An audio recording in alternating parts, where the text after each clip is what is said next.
Once we put the team together, we sat down and tried to clarify and define the problems.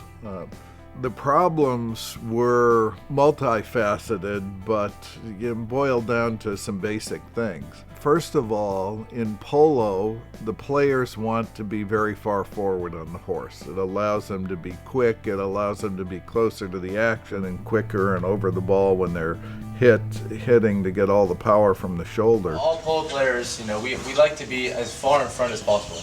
It's probably because we want to be on top of the ball. And as a result, everybody's been placing the saddles up on the horse's shoulder, and that's causing all kinds of problems. It's causing chiropractic misalignment. The further up front the saddle is, you're restricting the movement of the horse's shoulders. In this particular case, the pressure behind the cinch line shows pain because these vertebrae are out.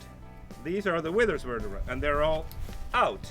It's taking the natural fit and contour of the panels. You have the contact in the forward area, the contact in the rear, and air in between. Yeah. So all of the weight is going here and here. This misaligns and this misaligns. Wow. It's restricting the movement of the shoulder because the shoulder moves forward and hits the saddle and hurts the horse. All this stuff is limiting the horse's ability to act naturally and to carry the rider's weight and comfort. For the muscle to build and develop healthy, you need contact. Otherwise, it hurts. Horses cannot tell us that it hurts. So what the horse does is they stop using that muscle. Wow. Horses are very sensitive to pain, and they react to pain in a way that they shut themselves off.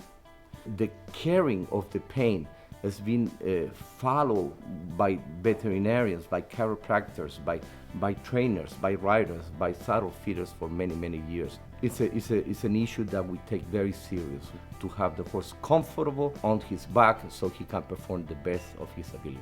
Coming from the older saddles, we always had sore backs. That was the main thing we noticed with the saddles, is the sore backs. They come back from the game sore right behind where the saddle set and right on the withers. I always thought that a lot of it was because of the performance and what we were doing on the field.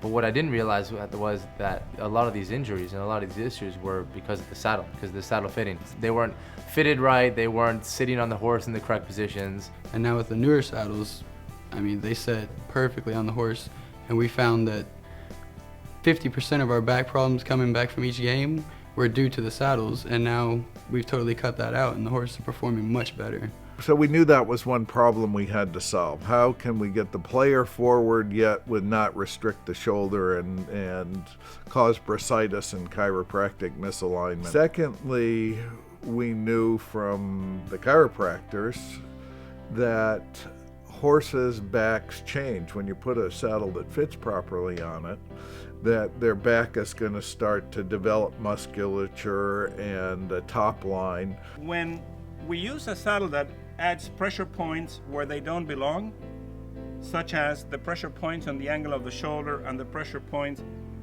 at the end of the saddle and the seat area only, without distributing evenly all of these points, the result is an inversion of the dorsal line.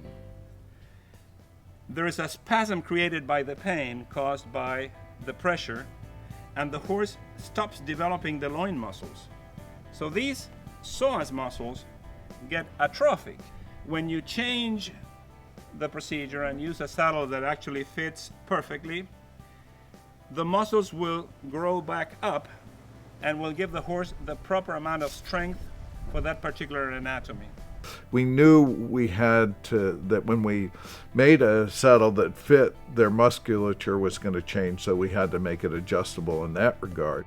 The tree is the foundation of the saddle, and if you don't have a tree that conforms with the horse's back, you end up inadvertently putting pressure points on the horse. And also we knew that we had to have the basic fit concepts that have been proven in dressage, a wider gullet, panels that fit on the proper place on the horse's back, adjustability in the panels, the right material in the panels, etc. That was our objective. We knew we had to solve those problems, and in the Polo Gear Nick Roldan Elite saddle we have done that and had remarkable results.